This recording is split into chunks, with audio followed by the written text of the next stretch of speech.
The NFC is going to prove that they were the superior conference. But does that prove the superior conference, Mike? Well, when they kick the Chiefs' butt in the It's Super one Bowl. team. I mean, look at the whole NFC is trash outside of like 4 teams.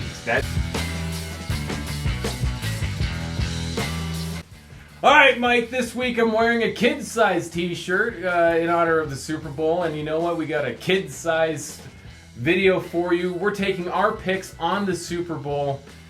You're going to hear it here now. I mean, we usually have like 4 picks. What is a kid-sized video? Well, it's going to be short because we only got one thing. Yeah, this is the, we might have a record, and we'll post that record right now of what our picks are over the course of the season, but it's one game to rule them all. This is it. One game to bind them. Don't mess it up. One game in the shadows to, whatever.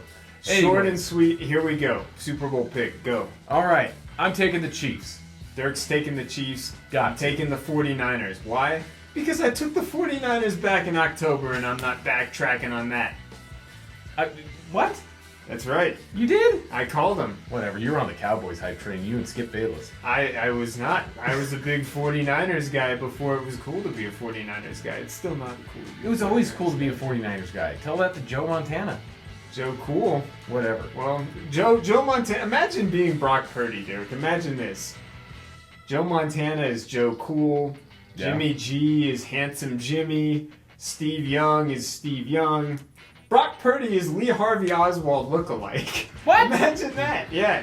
That's the big thing now. He was asked at Media Day, what's it feel like to be a lookalike of Lee Harvey Oswald? Does he at least get like a Super Bowl bonus in his Lee Harvey rookie? Oswald? No. Well, I mean, the stand-in, but I'm just saying, like, I know he's on a rookie salary. He's making like what, $500,000 a year. Does he at least get a Super Bowl bonus out of this? I don't know if he does. I would imagine maybe he does, but maybe he'll get the we're going to Disney World bonus. He'll pull a Phil Simms and say that into the camera. There it is. Nice. Yeah. All right, but on this one, here's the reason I'm taking the Chiefs, Mike. Yeah. You gotta go. There's always the foil. You have Taylor Swift and the Swifties on the side of the Chiefs, but in a more important standpoint, they have been there. They know how to do this, and if the 49ers get behind, you saw that stat from the NFC Championship and also from the divisional round, especially in the Green Bay game, where if they get behind in the second half, Shanahan has a horrible record coming back and winning those games. I think he's like 1-30 at this point on if he is down going into the fourth quarter, whether or not like the 49ers come back and win it. I just see experience carrying it over. I think this is going to be the last ride for Andy Reid.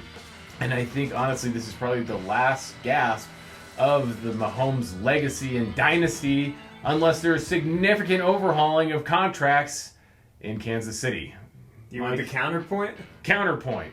Kansas City has to match up with Christian McCaffrey, Deebo Samuel, Ayuk, George Kittle, and the best left tackle in football in Trent Williams. And Kansas City just lost an edge rusher for the season with a torn ACL last game. Sorry, but these 49ers are more loaded offensively than any team Kansas City has played. And Dirk, I keep going back to it. The Chiefs and Bills were not that good because the Broncos beat both of them this year.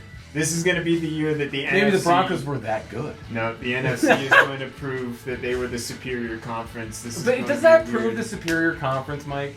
Well, when they kick the Chiefs' butt in the Super Bowl. It's one team. I mean, look at the whole NFC is trash outside of like 4 teams. That might be true, but the 49ers, I think, start to finish... The last few weeks have been a little bit shaky, but if they have to put one game together, I think they're the hungrier team. They're by far the more talented team. This time around, they get it done. And it leads to a weird conversation about Patrick Mahomes now. It shouldn't be a weird conversation, but people love numbers. If Mahomes goes 2-2 in Super Bowls, it kind of changes the dialogue a little bit.